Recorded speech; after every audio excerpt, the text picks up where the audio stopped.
पितृपक्षाची ही कथा फक्त ऐकल्याने मोठ्या सुखाची प्राप्ती होईल आणि जेही कथा ऐकणार नाहीत त्यांचे वंश नष्ट होऊन त्यांना कधीही सुखसमृद्धी प्राप्त होणार नाही. पितृपक्षाची ही दिव्य कथा अशी आहे की कितीही मोठा पितृदोष असो, कितीही संकटांचा डोंगर असो, ही कथा ऐकणाऱ्याचे सारे दोष जळून खाक होतात, शत्रू दूर होतात आणि मरेपर्यंत पितरांचा आशीर्वाद तुमच्या जीवनात राहतो. ही कथा जेव्हा भक्तिभावाने श्रवण केली जाते तेव्हा पितृ तर प्रसन्न होतातच, पण जन्मभराची गरिबी, दारिद्र्य, साडेसातीची यातना आणि काळ्या ग्रहदोषांचा प्रभाव क्षणात नाहीसा होतो. ही कथा आपल्या संपूर्ण कुटुंबाचे रक्षण करते, घरात वर्षभर सुखशांती आणि समृद्धी आणते.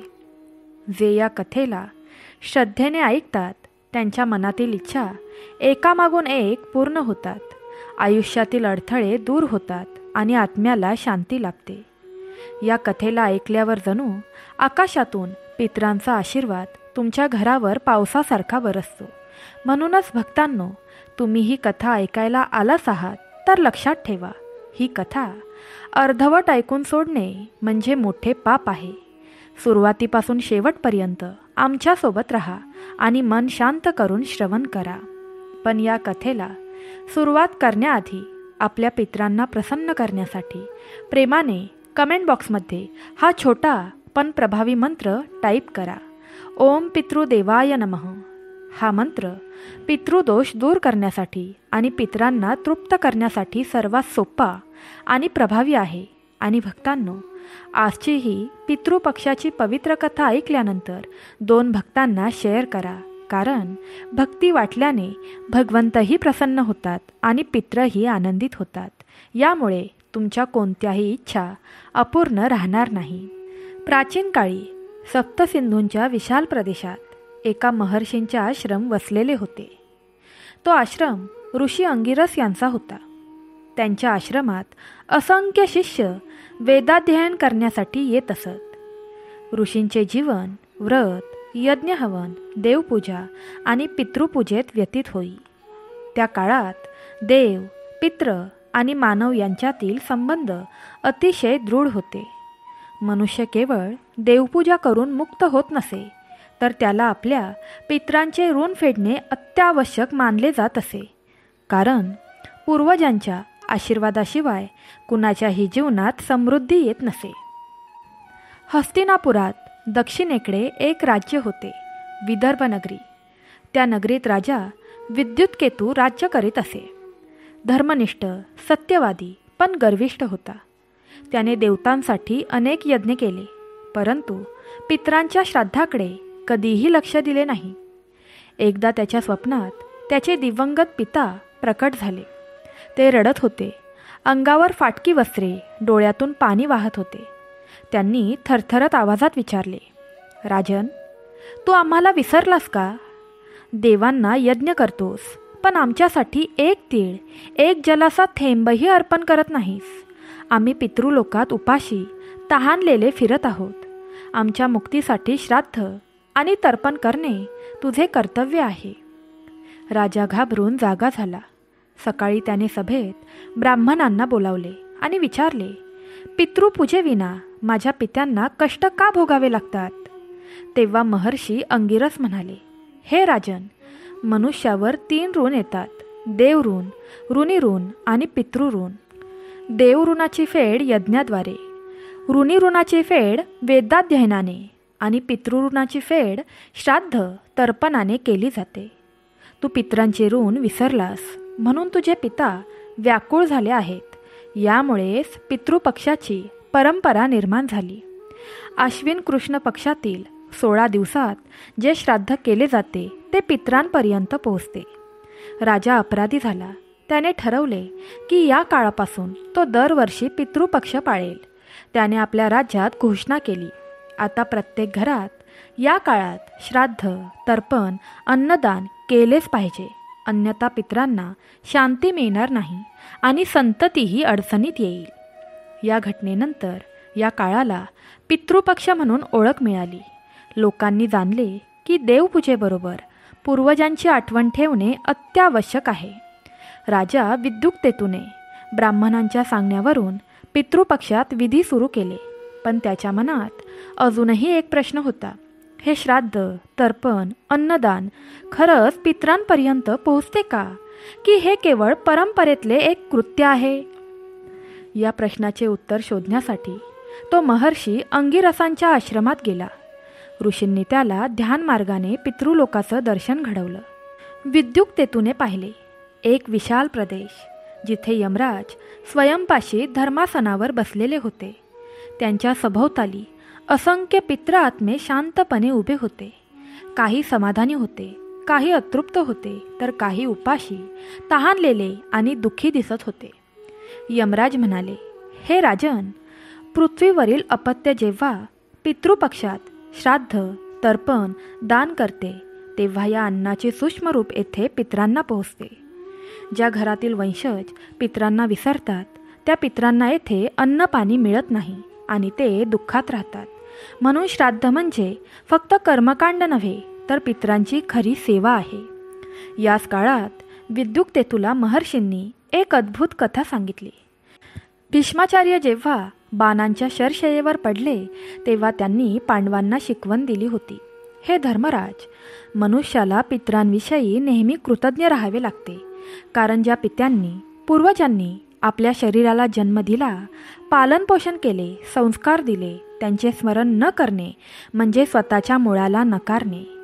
पितृपक्षात केलेले श्राद्ध हे फक्त पितरांसाठी नसते, तर ते पुढच्या पिढीसाठी मार्ग उघडते.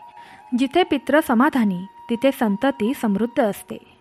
धर्मराजाने विचारले, गंगापुत्रा, जर कुणाला पित्याचे नाव, गोत्र, जन्मतारीख माहिती नसेल, तरीही श्राद्ध करता येते का? तेव्हा भीष्माचार्य उत्तरले, हो धर्मराजा, अज्ञात पितरांसाठी सपिंड श्राद्ध आणि अज्ञात श्राद्ध असे विधी सांगितले आहेत. कारण देवाला जशी श्रद्धा महत्त्वाची, तशीच पितरांसाठी श्रद्धा महत्त्वाची आहे. जे मनापासून केले जाते ते पितरांना नक्की पोहोचते. महर्षींनी पुढे सांगितले, तिळांद्वारे तर्पण केले, कारण तीळ हे पवित्र धान्य आहे, जे पापांचा नाश करून पितरांना तृप्त करते. कुशाचे पाते वापरले जाते, कारण कुशा हा ब्रह्मतेजाचा प्रतीक आहे. अन्नदान केल्याने पित्र संतुष्ट होतात आणि त्या घरात आयुष्य, आरोग्य आणि समृद्धी येते. राजा विद्युक्तेतूने आपल्या पित्यांच्या आत्म्यासाठी श्राद्ध केले. त्या रात्री त्याच्या स्वप्नात त्याचे पिता पुन्हा आले, पण यावेळी त्यांचा चेहरा तेजस्वी होता, वस्त्र निर्मळ होती आणि त्यांनी आशीर्वाद देत म्हटलं, पुत्रा, आज तुझ्या अन्नदानाने, तर्पणाने आम्हाला शांती लाभली. आमच्या पिढीचे बंधन सुटले आहे. आता तुझ्या राज्यात कधीही दुष्काळ किंवा विपत्ती येणार नाही. राजाला उमगले की पितृपक्ष हे केवळ धार्मिक परंपरा नसून ती पूर्वजांशी संवादाची दिव्य कडी आहे. अत्यंत प्राचीन काळात यमुना नदीच्या किनाऱ्यावर देवदत्त नावाचा एक गरीब ब्राह्मण राहत होता.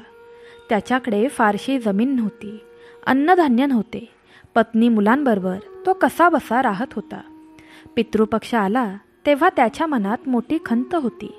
माझ्याकडे इतकेच थोडेसे आहे, मी पितरांना काय अर्पण करू? पण त्याची पत्नी म्हणाली, देवा, अन्न कमी असले तरी श्रद्धा मोठी असली पाहिजेत. मनापासून केलेले श्राद्धच पितरांना पोचते. आपण जे आहे तेच शुद्ध मनाने अर्पण करू. त्यांनी तांदळाचा थोडासा भात शिजवला, पाण्यात तीळ मिसळले आणि पितरांना अर्पण केले. ब्राह्मणाने अश्रू ढाळले आणि म्हणाला, हे पितरांनो, माझ्याकडे संपत्ती नाही, पण माझ्या हृदयातील भक्ती स्वीकारा. त्या क्षणी आकाशातून एक दिव्य प्रकाश प्रकट झाला. यमदूतांनी स्वतः देवदत्तासमोर येऊन वंदन केले आणि म्हणाले, ब्राह्मण, तुझ्या या शुद्ध श्रद्धेमुळे तुझ्या पितरांना स्वर्गसुख प्राप्त झाले. दानातील अन्न कमी होते, पण तुझ्या भक्तीमुळे ते अनंत अर्पण झाले. या घटनेनंतर यमुना किनारी श्राद्ध करणाऱ्यांची परंपरा वाढली. असे मानले जाते की पितृपक्षात जर श्रद्धेने पितरांना स्मरण केले तर ते नक्की पोहोचते. महाभारताच्या काळात युधिष्ठिराने कृष्णाला विचारले, मधुसूदना, मला एक शंका आहे. मनुष्याला देवपूजेतून पुण्य मिळते हे मला ठाऊक आहे, पण श्राद्धातून काय मिळते? कृष्ण हसून म्हणाले, धर्मराज, श्राद्धातून 2 गोष्टी मिळतात, पितरांची शांती आणि समाधान, संततीसाठी आशीर्वाद आणि दीर्घ आयुष्य. मनुष्याला देवपूजेने मोक्षमार्ग खुला होतो, पण पितरांच्या आशीर्वादाशिवाय त्याला सुखसमृद्धी लाभत नाही. म्हणूनच मी सांगतो की जो पितरांना विसरतो तो जणू स्वतःच्या मुळाला तोडतो. कृष्ण पुढे म्हणाले, एकदा मी स्वतः एक ब्राह्मण पाहिला होता. तो फार गरीब होता, पण पितृपक्षात त्याने श्राद्धासाठी जंगलातील पाने, फळे गोळा केली. त्यांच्या श्राद्धात धान्य नव्हते, द्रव्य नव्हते, पण हृदयात अमर्याद श्रद्धा होती. त्याने पितरांना ते अर्पण केले. त्याच क्षणी त्याचे पित्र आकाशातून आशीर्वाद देऊन म्हणाले, आम्हाला आज स्वर्गीय सुख मिळाले.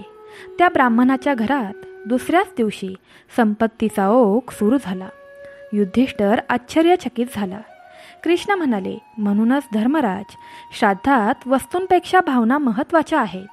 पितृपक्ष हा पूर्वजांशी आत्म्याचा संवाद आहे. राजा विद्युक्तेतूने जेव्हा पितृपक्षाचे रहस्य जाणले तेव्हा तो अधिक जाणून घेण्यासाठी गया क्षेत्राकडे गेला. गंगा आणि फल्गू नदीच्या संगमावर वसलेले ते पवित्र क्षेत्र हजारो वर्षांपासून पितृमोक्षासाठी प्रसिद्ध होते. तो तिथे पोहोचला तेव्हा आकाशात संध्याकाळचा लालसर प्रकाश पसरला होता. नदी किनारी असंख्य लोक पितरांसाठी तर्पण करत होते. काहींच्या डोळ्यात अश्रू होते, काहींच्या ओठांवर मंत्रांचे उच्चार, तर काहींच्या हृदयात गहिवर. राजा विस्मित होऊन ब्राह्मणांना विचारतो, हे क्षेत्र एवढे पवित्र का आहे? येथे केलेल्या श्राद्धाने पित्र कसे मुक्त होतात? तेव्हा एक वृद्ध ऋषी म्हणाले, राजन, हे क्षेत्र प्रभू विष्णूंच्या चरणांनी पवित्र झालेले आहे. एकदा स्वयं भगवान रामचंद्र येथे आले होते. त्यांनी पिता दशरथांच्या मोक्षासाठी या गया क्षेत्रात श्राद्ध केले. त्या दिवसापासून या भूमीला पितृमोक्षाची अद्वितीय ताकद प्राप्त झाली. इथे केलेले तर्पण थेट पितृलोकात पोहोचते. हे ऐकून राजा त्या क्षेत्रात बसला. त्याने आपल्या पित्याच्या स्मरणार्थ अन्नदान केले, जल तर्पण केले. तो जसे जसे मंत्रोच्चार करत होता तसे वातावरण अधिकच तेजस्वी होत गेले. अचानक फल्गू नदीच्या पात्रातून एक तेजस्वी ऋषी प्रकट झाले. त्यांच्या हातात विणा, चेहऱ्यावर अलौकिक तेज होते. ते नारद मुनी होते. नारद म्हणाले, राजन, तू योग्य मार्गावर आला आहेस. पितृपक्षाचा खरा अर्थ जाणून घेणे फारच थोड्यांना लागते. श्राद्ध केवळ विधी नाही, तर तो कृतज्ञतेचा उत्सव आहे. पूर्वजांना आठवणे म्हणजे स्वतःच्या मुळाशी जोडलेले राहणे. जे हे करतात त्यांचे जीवन समृद्ध होते आणि जे विसरतात त्यांचा वंश हळूहळू क्षीण होतो. नारदांनी त्याला एक गुप्त कथा सांगितली. अत्यंत प्राचीन काळी एक राजा होता, गय. तो इतका तपस्वी होता की त्याच्या तपश्चर्येने पृथ्वी हादरली. त्याच्या तपामुळे देव, पित्र आणि सर्व प्रसन्न झाले आणि म्हणाले, हे राजन, तुझ्या नावाने ही भूमी गया क्षेत्र म्हणून प्रसिद्ध होईल. येथे कोणीही श्राद्ध करेल त्यांचे पित्र मुक्त होतील. म्हणून या क्षेत्राचे नाव अमर झाले. राजा विद्युतकेतू ध्यानपूर्वक हे सर्व ऐकत होता. त्याच्या डोळ्यात आनंद अश्रू होते. त्याला जाणवले की ही परंपरा किती खोल आहे, किती दैवी आहे. तो त्या रात्री फल्गू नदीकाठी बसला असताना त्याला एक अद्भुत दृश्य दिसले. पितृलोकातून त्याचे दिवंगत पूर्वज आले. त्यांचे चेहरे तेजस्वी होते, डोळ्यात कृतज्ञता होती. त्यांनी हात जोडून म्हटले, पुत्रा, तुझ्या श्राद्धामुळे आम्हाला अमृतासमान सुख मिळाले. तू आमचे ऋण फेडलेस. आता तुझ्या वंशात नेहमी समृद्धी राहील. हे ऐकून राजाचे हृदय भक्तीने भरून आले. त्याला समजले की पितृपक्ष हा केवळ मृतांचे स्मरण नसून तो जिवंत आणि मृत यांच्यातील अदृश्य दुवा आहे. त्या रात्री नारद मुनी पुन्हा प्रकट झाले आणि म्हणाले, राजन, लक्षात ठेवा, पितृपक्षात अन्नदान केल्याने पित्र तृप्त होतात आणि अपत्याच्या जीवनातील अडथळे दूर होतात. ज्याच्या पित्रांना शांती मिळाली नाही त्याला कितीही प्रयत्न केले तरीही सुखाची प्राप्ती होणार नाही.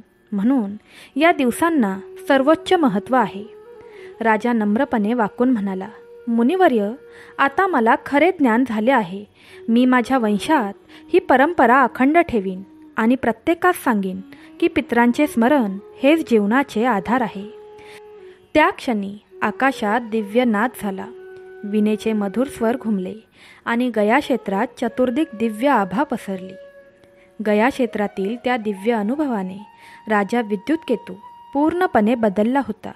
त्याचे मन आता गर्व अहंकार सोडून केवळ कृतज्ञतेने भरले होते. त्याला जाणवले की पूर्वजांविना मनुष्याची ओळखच अपूर्ण आहे. तो परत आपल्या राजधानीत आला.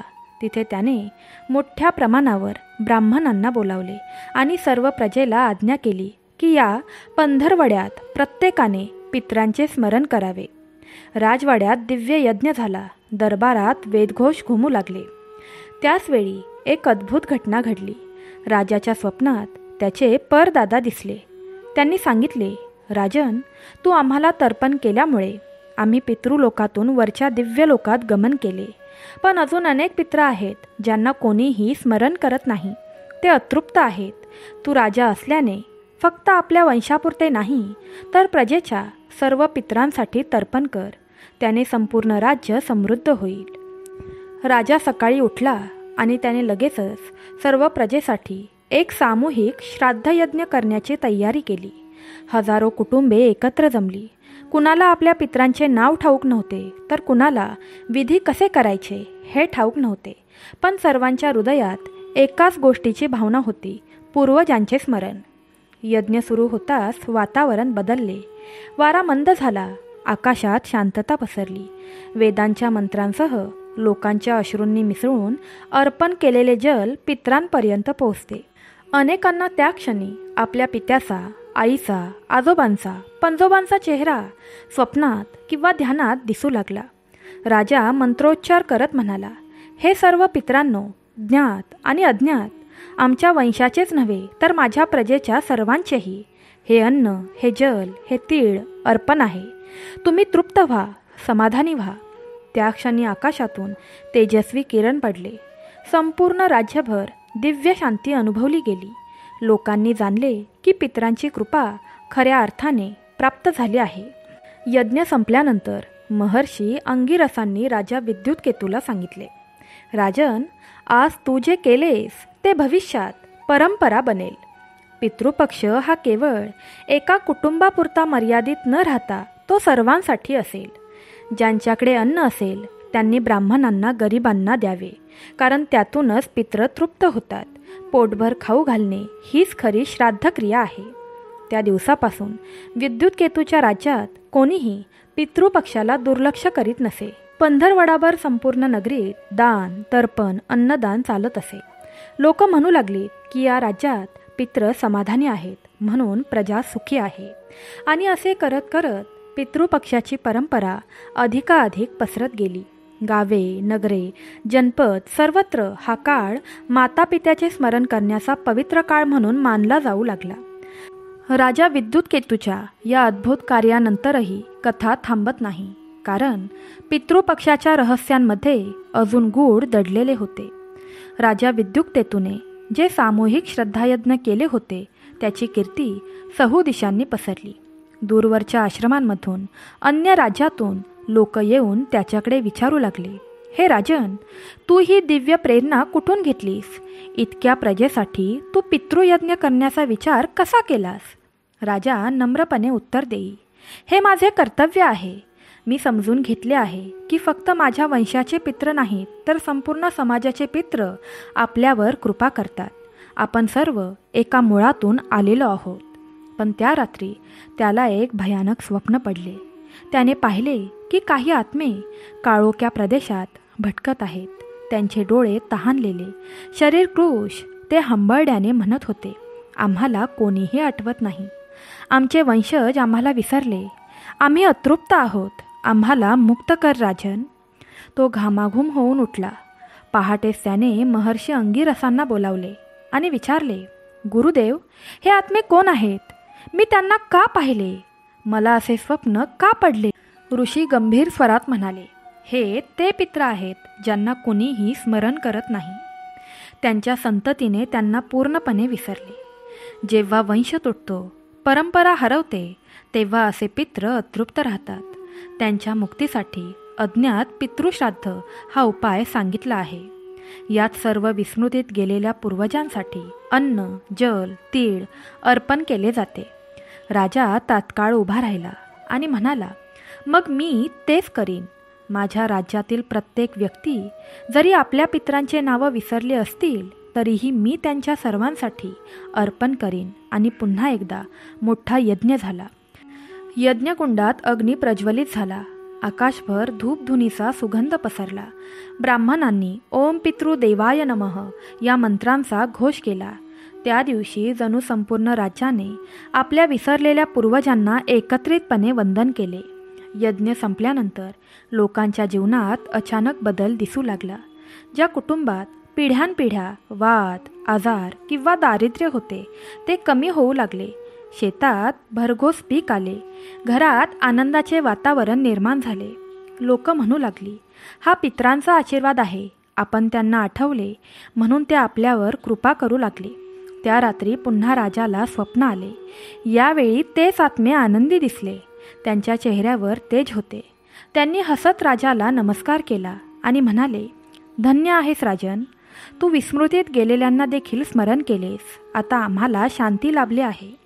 तुझ्या वंशात आणि प्रजेत नेहमी सुख समृद्धी राहील हा आमचा आशीर्वाद आहे. राजा जागा झाला तेव्हा त्याच्या डोळ्यात आनंद अश्रू होते. त्याला उमगले की पितृपक्षाचे खरे सामर्थ्य हेच आहे. ज्यांना कोणी आठवत नाही त्यांना देखील श्रद्धेने स्मरण करणे. राजा विद्युतकेतूच्या या कार्यामुळे संपूर्ण राज्यात दिव्यता पसरली होती. प्रजेला खात्री झाली की पितरांना प्रसन्न केल्यावर जीवन आपोआप मार्गी लागते. मात्र राजाच्या मनात अजूनही एक शंका होती. तो महर्षी अंगिरसांना म्हणाला, गुरुदेव, एक गोष्ट मला अजूनही कळलेली नाही. जर एखाद्या घरात वंशच उरला नाही, कोणीही वारस राहिला नाही, तर त्या घरच्या पितरांना कोण स्मरण करणार? अशा आत्म्यांचे काय होते? ऋषी स्मित हास्य करत म्हणाले, राजन, हा प्रश्न अनेकांना पडतो, पण काळजी करू नकोस. ईश्वराने अशी व्यवस्था केली आहे की जिथे वंश नाही तिथे समाज आणि साधू संत श्राद्ध करतात. म्हणूनच समाजाने सामूहिक श्राद्ध परंपरा निर्माण केली आहे. त्यात विस्मृतीत गेलेल्या आणि वंशहीन पितरांसाठी तर्पण केले जाते. त्यामुळे कोणीही आत्मा उपाशी राहत नाही. हे ऐकून राजाचे हृदय हलके झाले. त्याला वाटले की देवाने खरंच सर्वांची व्यवस्था ठेवली आहे. त्या काळात एक छोटीशी घटना घडली. राजाच्या राज्यात एक गरीब विधवा राहत होती. तिचे नाव होते गौरी. तिच्याकडे कोणी अपत्य नव्हते. संसारात कोणीही नातेवाईक नव्हते. पितृपक्ष आला तेव्हा ती रडू लागली, माझे कोणीच नाही, मग मी कोणासाठी श्राद्ध करू? आणि माझ्या मृत्यूनंतर माझ्यासाठी कोण काय करेल? हे ऐकून लोकांनी तिला राजाकडे नेले. गौरीने डोळ्यात पाणी भरून आपली व्यथा सांगितली. राजाचे हृदय द्रवले. त्याने तिच्या डोक्यावर हात ठेवला आणि म्हणाला, गौरी, काळजी करू नकोस. तू माझी माता आहेस. आता तुझ्या पितरांसाठी मी श्राद्ध करीन आणि तू या पितृपक्षात माझ्या राजवाड्यात येऊन सर्वांसोबत अर्पण कर. गौरीच्या डोळ्यात आनंदाश्रू आले. ती पितृपक्षात राजवाड्यात आली. ब्राह्मणांच्या मंत्रोच्चारात तिनेही जल आणि तीळ अर्पण केले. त्या रात्री गौरीला स्वप्न पडले. तिचे पित्र आनंदाने हसत होते. त्यांनी सांगितले, आम्हाला आज शांती मिळाली. तुझ्या अश्रूंनी आणि राजाच्या करुणेने आम्हाला मुक्त केले. गौरी सकाळी उठली तेव्हा तिच्या मनात अनोखी शांतता होती. लोक म्हणू लागले, राजा विद्युतकेतू केवळ राजा नाही तर तो सर्वांचा पुत्र आहे, कारण त्याने पितरांचा खरा मान राखला. या घटनेनंतर पितृपक्षाच्या काळात विधवा, गरीब, अनाथ, ज्यांचे वंशज नाहीत अशांसाठी समाज एकत्र येऊन श्राद्ध करू लागला. ही परंपरा पुढे शतकानुशतकं चालू राहिली. राजाला आता ठामपणे समजले की पितृपक्षाचा खरा अर्थ केवळ कुटुंबापुरता नाही तर तो संपूर्ण मानवजातीसाठी आहे. पितृपक्षाच्या दिवसात संपूर्ण राज्य जणू एका मोठ्या कुटुंबाप्रमाणे वागत होते. राजाच्या आदेशानुसार कोणीही उपाशी राहू नये म्हणून दररोज अन्नदान होत होते. गरीब, भिकारी, अनाथ, प्रवासी सगळेच पोटभर खात असत. लोक म्हणत होते, हा केवळ अन्नदान नाही, हा पितरांना अर्पण केलेला प्रसाद आहे. एकदा महर्षी अंगिरस राजाला घेऊन गंगा तटावर गेले. तिथे हजारो लोक श्राद्ध करीत होते.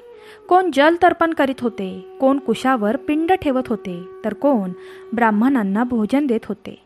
ऋषी म्हणाले, पहा राजन, हीच पितृपक्षाची महिमा आहे. प्रत्येक जीव आपल्याला विसरू नये म्हणून पितरांना आठवतो. हे केवळ विधी नाहीत, हे आपले स्मरण, आपली कृतज्ञता आहेत. आजचा दिवस म्हणजे जीव आणि आत्म्याचा सेतू. त्या क्षणी एक गरीब वृद्ध ब्राह्मण तिथे आला. त्याच्या हातात काहीही नव्हते. तो रडत म्हणाला, माझ्याकडे पिंडासाठी धान्य नाही, तीळही नाहीत. माझे पित्र उपाशी राहतील ना? राजाने त्याला पाहिले आणि स्वतःच्या थाळीतला अन्नभाग त्याला दिला. ब्राह्मणाने अन्न घेतले, तीळ मिश्रित जल अर्पण केले आणि मंत्रोच्चार केला. अचानक वातावरणात मंद वारा वाहू लागला. गंगेच्या लाटांनी सौम्य गुंज केली आणि ब्राह्मणाच्या डोळ्यात आनंदाचे अश्रू उभे राहिले. त्याने हात जोडून म्हटले, महाराज, माझे पित्र आज प्रसन्न झाले. त्यांच्या आशीर्वादाने तुमच्या वंशात कधीच अभाव राहणार नाही. तुमचे राज्य नेहमी समृद्ध राहील. हे ऐकून राजाचे हृदय नम्र झाले. त्याला जाणवले, खरा राजधर्म म्हणजे सिंहासनावर बसणे नाही, तर प्रत्येकाच्या पितरांची आठवण जपणे आहे. त्या रात्री राजाला पुन्हा स्वप्न पडले. त्याच्या पितरांचा समूह त्याच्यासमोर उभा होता. त्यांच्या चेहऱ्यावर तेज होते. ते म्हणाले, विद्युत केतू, तू केवळ आमची तृप्ती केली नाहीस, तर अनेक विस्मृतीत गेलेल्या आत्म्यांची तृप्ती केली आहेस. तुझ्या या कर्तव्यामुळे तुझे नाव पितृभक्त म्हणून युगानयुगे घेतले जाईल. राजा जागा झाला. तेव्हा त्याचे डोळे ओले झाले होते. त्याने ठरवले की पुढे प्रत्येक वर्षी पितृपक्षात तो केवळ आपल्या घरच्यांसाठीच नव्हे, तर सर्व गरीब, अनाथ, वंशहीन लोकांच्या पितरांसाठी श्राद्ध करेल. त्यामुळे पुढे संपूर्ण राज्यात पितृपक्ष केवळ एक कुटुंबीय विधी न राहता सामूहिक उत्सव बनला. प्रत्येकजण एकमेकांच्या पितरांची आठवण काढू लागला. पितृपक्षाच्या त्या दिवसात संपूर्ण राज्य जणू एका विशाल यज्ञभूमीप्रमाणे झाले होते. प्रत्येक घरातून मंत्रोच्चाराचे सूर ऐकू येत होते. धूप, तीळ, कुश, गाईचे दूध, तूप आणि शुद्ध अन्न यांचा सुगंध हवेत दरवळत होता. राजा विद्युत केतू रोज सकाळी गंगेच्या तीरावर जाऊन स्वतः जल तर्पण करत असे. त्याच्या मनात नेहमी एकच विचार येत असे, हे पितरांनो, आमच्या जीवनाला तुमचा आशीर्वाद लागो. आम्ही तुम्हाला कधीही विसरू नये. एकदा तिथे एका लहान मुलाने राजाला विचारले, महाराज, पितृपक्षात आपण अर्पण करतो ते पितरांपर्यंत पोचते तरी कसे? ते तर आपल्या डोळ्यांना दिसत नाही. राजाने मुलाकडे पाहिले. तोही काही क्षण थांबला, पण महर्षी अंगिरस पुढे आले आणि म्हणाले, बाळा, जसा वारा डोळ्यांना दिसत नाही पण त्याचा स्पर्श जाणवतो, तसेच पितरांचा आत्मा अदृश्य असतो, पण आपल्या श्रद्धेचा स्पर्श त्यांच्यापर्यंत पोहोचतो. मंत्रोच्चार, तर्पण आणि अन्नदान हे साधन आहेत, पण खरी गोष्ट म्हणजे आपला भाव. तो भाव आत्म्यापर्यंत थेट पोहोचतो. हे ऐकून मुलगा आनंदाने हसला. त्याने आपल्या लहानशा हाताने गंगेचे पाणी घेतले, तीळ टाकले आणि मनापासून म्हटले, हे आमच्या पूर्वजांनो, आमच्या घरावर कृपा करा. त्याच क्षणी मुलाच्या भोवती एक अनोखा तेजोवलय दिसल्यासारखे झाले. लोक अचंबित झाले. ऋषी हसत म्हणाले, पहा, हेच पितृपक्षाचे सामर्थ्य आहे. जेव्हा लहान बाळसुद्धा निरागस भावनेने स्मरण करते, तेव्हा पित्र देखील प्रसन्न होतात आणि त्यांचा आशीर्वाद सगळ्यांपर्यंत पोहोचतो. या घटनेमुळे संपूर्ण राज्यात लोकांचा उत्साह दुप्पट झाला.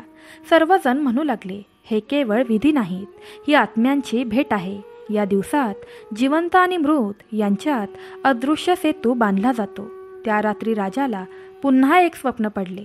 त्याच्या पितरांनी त्याला सांगितले, विद्युत केतू, तू केवळ आमच्या वंशाचा मान राखला नाहीस, तर संपूर्ण समाजाला या मार्गावर आणलेस. यामुळेच पितृपक्ष आजपासून केवळ तुझ्या राज्यातच नव्हे, तर जगभर पसरत जाईल, कारण ही परंपरा ईश्वराने ठरवलेली आहे. राजा जागा झाला आणि त्याला जाणवले की त्याचे जीवन आता फक्त राजकारणापुरते मर्यादित राहिले नाही. तो स्वतःला पितृभक्त म्हणून ओळखू लागला. पितृपक्षाचे दिवस संपत आले तसे राज्यात एक गूढ शांतता पसरली. शेवटच्या अमावस्येच्या रात्री, जी सर्वात पवित्र मानली जाते, राजा विद्युक्तेतूने राजवाड्यात भव्य सामूहिक श्राद्ध आयोजित केले. राजवाड्याच्या प्रांगणात शेकडो दिवे पेटवले गेले. प्रत्येक दिशेला कुश, तीळ, दूध, मध आणि पवित्र जल ठेवले होते. हजारो लोक एकत्र जमले. गरीब, श्रीमंत, ब्राह्मण, शूद्र, स्त्रिया, मुले सर्वांनी एकाच ठिकाणी आपापल्या पितरांची आठवण काढली. त्या रात्री आकाशात चंद्र नव्हता. काळोख गडद झाला होता, पण त्या दिव्यांच्या प्रकाशाने जणू संपूर्ण राज्य उजळून गेले. मंत्रोच्चार सुरू झाले आणि सर्वांनी एकाच स्वरात उच्चार केला, ओम पितृदेवाय नमः. त्या क्षणी लोकांना एक अद्भुत अनुभव आला. अनेकांना वाटले जणू त्यांच्या पितरांचे आशीर्वादमय रूप त्यांच्याजवळ उभे आहे. काहींना स्वप्नवत दर्शन झाले. काहींच्या डोळ्यातून आपोआप अश्रू वाहू लागले. राजा विद्युतकेतूने पवित्र जल हातात घेतले आणि म्हणाला, हे आमच्या पितरांनो, आजच्या दिवशी आम्ही तुमचे ऋण फेडण्याचा प्रयत्न करत आहोत. आमच्या आयुष्याला तुम्ही दिशा द्या आणि आम्हाला सदैव धर्माच्या मार्गावर चालण्याचे बळ द्या. जणू आकाशात गर्जना झाली, पण ती भीतीदायक नव्हती. ती एक दिव्य घोषणा होती. महर्षी अंगिरस म्हणाले, राजन, पित्र प्रसन्न झाले आहेत. त्यांनी तुझ्या राजाला अखंड समृद्धी आणि तुझ्या वंशाला अखंड तेज दिले आहे. आता ही परंपरा या भूमीवर कायम राहील. म्हणूनच आजपासून प्रत्येक वर्षी या दिवसांना पितृपक्ष म्हटले जाईल. लोक आनंदाने नाचू लागले. सर्वांनी एकाच स्वरात जयघोष केला, पितृभक्त विद्युतकेतू महाराज की जय. त्या दिवसानंतर पितृपक्षाची परंपरा स्थिर झाली. वर्षानुवर्ष, पिढ्यानपिढ्या लोक आपल्या पितरांचे स्मरण करू लागले. ही परंपरा केवळ धर्मासाठी नव्हे, तर कृतज्ञतेच्या भावनेने जगभर पसरली. राजा वृद्ध झाला, पण प्रत्येक वर्षी पितृपक्षाच्या काळात तो स्वतः विधी करत असे. त्याचे वंशज, त्याची प्रजा आणि पुढील अनेक युगांनीही ही परंपरा जोपासली. अशा रीतीने पितृपक्ष हा केवळ विधी न राहता तो जिवंत आणि मृत यांच्यामधील अमर बंधनाचा सण बनला. भक्तांनो, या कथेतून आपल्याला काय शिकायला मिळते? तर कृतज्ञता हीच खरी पूजा आहे.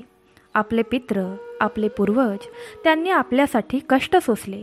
त्यांच्यामुळेच आपण या जगात आहोत. त्यांना स्मरण करणे म्हणजे त्यांच्या ऋणांची फेड. ज्याला आपले मूळ आठवते त्याचे जीवन कधीही वाळत नाही. श्रद्धा आणि भाव यांना महत्त्व आहे. विधी, मंत्र, अर्पण यांची शक्ती आहे, पण खरी ताकद आपल्यातील भावनेत आहे. लहान मुलाने निरागसतेने जल अर्पण केले तेव्हा पित्र प्रसन्न झाले. यावरून लक्षात येते की मनाचा भाव सर्वात मोठा आहे. पितृपक्ष फक्त घरापुरता नाही, तो समाजाचा उत्सव आहे. राजा विद्युक्तेतूने केवळ आपल्या पितरांसाठी नव्हे, तर विधवा, गरीब, वंशहीन यांच्यासाठीही श्राद्ध केले. यावरून शिकायला मिळते की आपली जबाबदारी केवळ कुटुंबापुरती नसून संपूर्ण समाजाशी जोडलेली आहे. दान आणि अन्न वाटणे हे सर्वात मोठे श्राद्ध आहे. पितरांना अर्पण केल्यावर गरिबांना अन्न दिले जाते, कारण पोटभर खाल्लेला माणूस प्रार्थना करतो आणि ती प्रार्थना थेट आकाशापर्यंत पोहोचते. पितृपक्ष म्हणजे भूतकाळाशी जोडलेली एक दिव्य कडी. हा सण आपल्याला आठवण करून देतो की आपला प्रवास एकट्याचा नाही. आपली ओळख पिढ्यानपिढ्या पुढे आलेल्या आत्म्यांशी जोडलेली आहे. त्यांचे आशीर्वाद असल्याशिवाय प्रगती अपुरी राहते. राजधर्म म्हणजे जनधर्म. राजा विद्युक्तेतूने दाखवून दिले की खरी सत्ता म्हणजे प्रजेला एकत्र आणणे, त्यांच्या पितरांना स्मरण करणे आणि सर्वांसाठी समान भाव ठेवणे. हा धडा आजच्या काळातील प्रत्येक नेत्याला लागू आहे. मृत्यू हा अंत नाही, तर बंधाचा नवीन प्रारंभ आहे. पितृपक्ष शिकवतो की शरीर नष्ट होते, पण आत्मा आणि त्यांचा आशीर्वाद कायम राहतो. म्हणूनच आपल्या पितरांचे स्मरण म्हणजे आत्म्याशी संवाद साधणे आहे. तर भक्तांनो, पितृपक्षात आपण कोणत्या सेवा कराव्यात? तर गरिबी, भिकारी, अनाथ, पक्षी, जनावरं यांना अन्नदान करावे. विशेषतः कावळ्यांना, गायींना, कुत्र्यांना खाऊ घालणे हे पितरांना पोहोचते असे मानले जाते. तर्पण व पिंडदान. गंगेच्या किंवा कोणत्याही पवित्र नदीच्या तीरावर तर्पण करणे श्रेष्ठ मानले जाते. जर शक्य नसेल तर घरातच कुश व तीळ घालून जल अर्पण करावे. गाय सेवा. गायींना चारा, पाणी, गूळ आणि हरभऱ्याचे दाणे द्यावेत. गायींना अर्पण केलेले पितरांपर्यंत पोहोचते असे शास्त्र सांगते. अतिथी व ब्राह्मण सेवा. पितृपक्षात ब्राह्मणांना किंवा साधूंना भोजन देणे हे सर्वात मोठे कार्य मानले जाते. त्यांना वस्त्र, दक्षिणा देणे हे शुभ असते. निस्वार्थ सेवा. ज्यांच्याकडे कोणीही नाही म्हणजेच विधवा, अनाथ किंवा गरीब यांच्या घरी जाऊन मदत करणे हे पितरांना आनंद देणारे असते. आता आपण पितृपक्षाचे नियम जाणून घेऊयात. या दिवसात मांस, मद्य, कांदा, लसूण यांचे सेवन टाळावे. घरात वाद, भांडण, अपशब्द, हिंसा टाळावी. शांतता आणि सात्विकता राखावी. सकाळी लवकर उठून स्नान करून पितरांना जल तर्पण करावे. नवे मोठे उत्सव, नवीन कपडे घालणे, शुभविवाह, गृहप्रवेश यांसारखे शुभ कार्य टाळावे. पिंडदान करताना नेहमी कुश, तीळ, जल आणि शुद्ध अन्न वापरावे. या काळात शक्यतो दुपारी जेवण करावे, रात्री भोजन टाळावे असे शास्त्र सांगते. आता आपण इतरांसाठी आणि पितरांसाठी प्रार्थना कशी करावी ते पाहूया. पितृपक्ष हा फक्त आपल्या पितरांसाठी नाही तर वंशहीन आत्म्यांसाठीही आहे. पिंडदान करताना म्हणावे, हे अर्पण माझ्या पितरांना तसेच विस्मृतीत गेलेल्या सर्व आत्म्यांना पोचो. अनाथ, निराधार, विधवा यांच्या पितरांसाठीही तर्पण करणे फार पुण्यकारक मानले जाते. सर्व पितरांच्या आत्म्यांना शांती लाभो, त्यांना सद्गती मिळो आणि त्यांनी आम्हाला आशीर्वाद द्यावा अशी प्रार्थना करावी. पितृपक्ष कसा साजरा करावा तर सकाळी स्नानानंतर कुश, तीळ व पवित्र जलाने तर्पण करावे. घरातील स्वच्छ ठिकाणी पूर्वजांचे फोटो, चिन्ह ठेवून दिवा लावावा. दिवसभर शक्यतो सात्विक अन्नाचे सेवन करावे. गाय, कावळा, कुत्रा, मासे, मुंग्या, पक्षी यांना अन्न द्यावे. गंगाजल, तुळशीपत्र, कुश, तीळ, दूध, तूप, मध यांचा वापर करावा. सामूहिक श्राद्ध झाल्यास त्यात सहभागी व्हावे. दिवस संपता संपता पितृगायत्री मंत्र किंवा ओम पितृभ्य स्वधा नमः जप करावा. शेवटच्या अमावस्येला म्हणजे सर्वपित्री अमावस्या संपूर्ण विश्वातील पितरांसाठी विशेष तर्पण करावे. तर प्रेमळ भक्तांनो, आजची कथा इथेच संपत आहे. तर प्रेमळ स्वामी भक्तांनो, तुम्हाला आजची कथा कशी वाटली हे नक्की आम्हाला कमेंट करून सांगा. तसंच तुम्ही जर आपल्या चॅनलवर नवीन असाल तर आपल्या आम्ही स्वामी भक्त या यूट्यूब चॅनलला सबस्क्राईब करा. तसेच कमेंट बॉक्समध्ये श्री स्वामी समर्थ नामाचा जयघोष करायला विसरू नका. सर्वांनी तुमची काळजी घ्या. भेटूया नवीन व्हिडिओमध्ये. श्री स्वामी समर्थ. जय जय स्वामी समर्थ. श्री गुरुदेव दत्त. सांब सदाशिव. जय श्री कृष्ण. राधे राधे.